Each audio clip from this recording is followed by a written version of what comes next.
Madam President, I thank so much the distinguished chairman of the Environment and Public Works Committee for her passionate defense of our natural resources. She is a constant ally of the very best that we call forth from each other as senators where our most precious environmental concerns are engaged. And so it's an honor to follow her.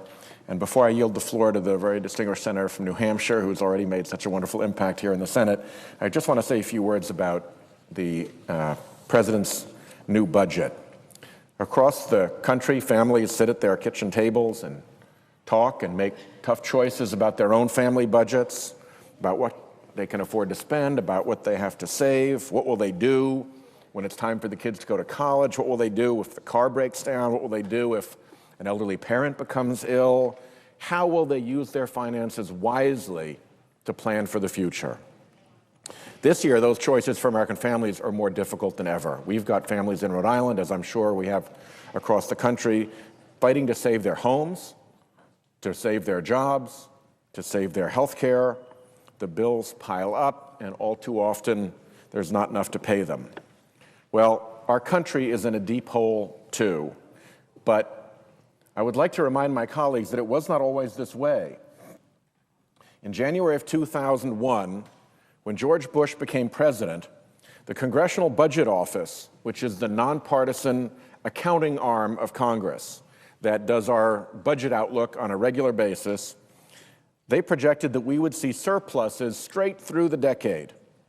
These budget surpluses, the product of President Clinton's responsible governing, were projected to be enough to completely wipe out our national debt by 2009, this very year. Imagine a debt-free America this year. Well, George Bush fixed that. Usually when American families have a surplus, they use it responsibly. They pay down credit debt. They make a mortgage payment. They put it away in retirement savings. They set it aside for college for the kids, or they spend it on something they need, like a down payment on a car or a house. Well, President Bush chose tax cuts for the wealthiest Americans, a misguided war he wouldn't pay for, and irresponsible economic policies, leaving a mountain of debt to the next administration. He, of course, had the enthusiastic support of a Republican Congress, which was with him every step of the way into this debt. Today, the difference between the expected surpluses left by President Clinton and the actual deficit run up by President Bush is a staggering $8.9 trillion. $8.9 trillion on America from the Bush administration and its Republican allies in Congress. So that's what President Obama inherited, a legacy of reckless borrowing, bad decisions, compounded by skyrocketing unemployment, and now a deepening recession that only adds to our country's fiscal woes. President Obama is trying to help us dig our way out of this mess by focusing his budget on the policies and the programs that will repair our economy and create the foundation for long-term economic growth and success for America. He proposed and we passed an economic recovery plan to create jobs and support struggling families and make badly needed investments in our infrastructure during this recession. It wasn't perfect, and it probably won't be enough, but it was a good start. Now, the same Republican Party that thought tax cuts for the rich and an unnecessary war in Iraq were good uses of President Clinton's budget surpluses, the same Republican Party that ran up that $8.9 trillion debt on our country, now has its leaders calling President Obama's plans the fleecing of America's children. It is hard to imagine that this irony eludes them. President Obama wants to cut taxes for working families, invest in renewable energy, help more young people get a college education, and reform our broken healthcare system. Key priorities for our future in America. But some of the Republicans who stood by while our country became more and more dependent on foreign oil, while the cost of a college education went through the roof, and while a crisis brewed in our healthcare system, are calling these investments in our future a remarkable spending binge. Once again, the Department of Irony appears to be open late on the other side of the aisle. Families in America know that we won't get out of this mess with the same failed policies that got us into it.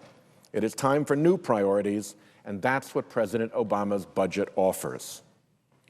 Perhaps our greatest challenge, certainly one of our greatest challenges and opportunities, is presented by our broken and dysfunctional healthcare system. Unless we take serious remedial action, and soon, right away, this recession that we are living through now will seem like an economic speed bump compared to what will happen when that $35 trillion in Medicare liability, against which we have set not one nickel, comes bearing down on us. We had a lot of fighting in this body about that Recovery and Reinvestment Act. The Recovery and Reinvestment Act was $800 billion. Compare that to the Bush debt that I just talked about that they ran up of $8.9 trillion. Where was the complaining then? And compare that to the $35 trillion liability we face for Medicare. Where are the serious ideas about how we address this problem? I think when you put these problems to scale, you will see that that wave of costs, that tsunami of healthcare costs coming at us, is something we have to do something about. We are facing, truly, the financial ruin of our healthcare system, and if nothing is done, the financial ruin of our country.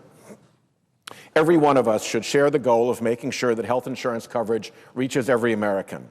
And President Obama's budget makes a down payment on that badly needed reform. But it's not just enough to give coverage to everybody. It's not just enough to get everybody on board if the boat itself is sinking. We have two toolboxes out of which we can fix our healthcare mess. One reduces coverage, cuts benefits, pays providers less, and raises taxes. That's the old-fashioned toolbox. It will work at the fiscal repair, but it will be brutal, it will be wrong, and we should do everything we can to prevent it. The other toolbox reforms the healthcare system itself, making it more intelligent, sensible, helpful, efficient, with an information technology infrastructure so that every American can count on their own secure electronic health record, with improvement in the quality of health care so that we maximize the effectiveness while reducing the cost, and with reform of how we pay for health care so the health care we want is the health care that we're paying for. The President sees that all of this is doable and that we need to start now, and his economic recovery legislation put nearly $20 billion into health information infrastructure. But the President knows there's much more to be done, that these delivery system reforms in health care can't just be flipped on like a light switch.